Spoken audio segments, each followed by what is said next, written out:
Another political poem was written in here not so many years ago.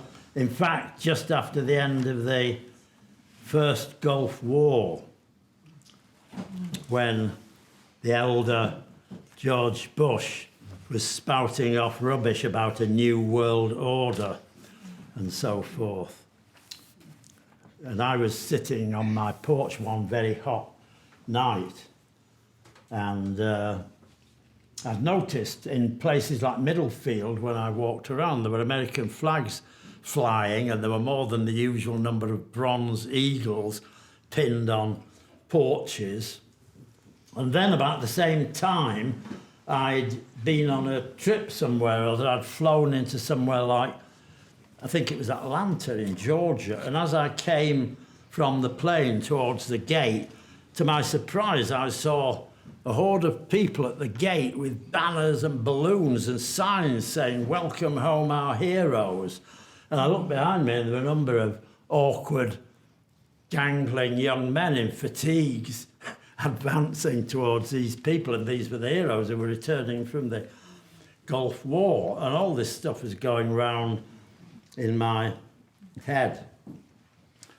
Slumped in a prickly armchair on a humid summer night, I listened dully to dogs barking with brainless pleasure far away and in this street under the victory flags.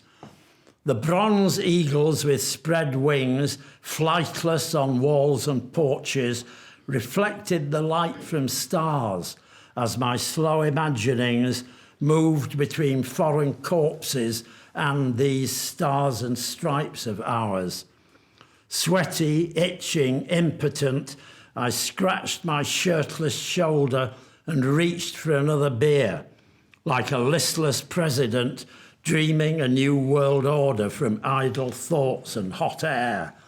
All like someone long inured to the crafted public lies that lull the popular mind into easy disregard for the coarse realities of imperial command. The heroes were coming home, but not to me in my chair, dogged by barks and disarray. "Welcome," the flags flapped, "welcome. You fought for all we hold dear in the mighty USA." And when I look back on that now, and the way that the dog's barking gets turned into dogged by barks, I wonder if those aren't the dogs of war in this poem. Or I heard a talk in London a couple of years ago about pronunciation in Shakespeare's plays, and it turned out that that was pronounced the dogs of war. Cry havoc and unleash the dogs of war. So that was my attempt at writing, no, not an attempt, but that was my response to a political situation.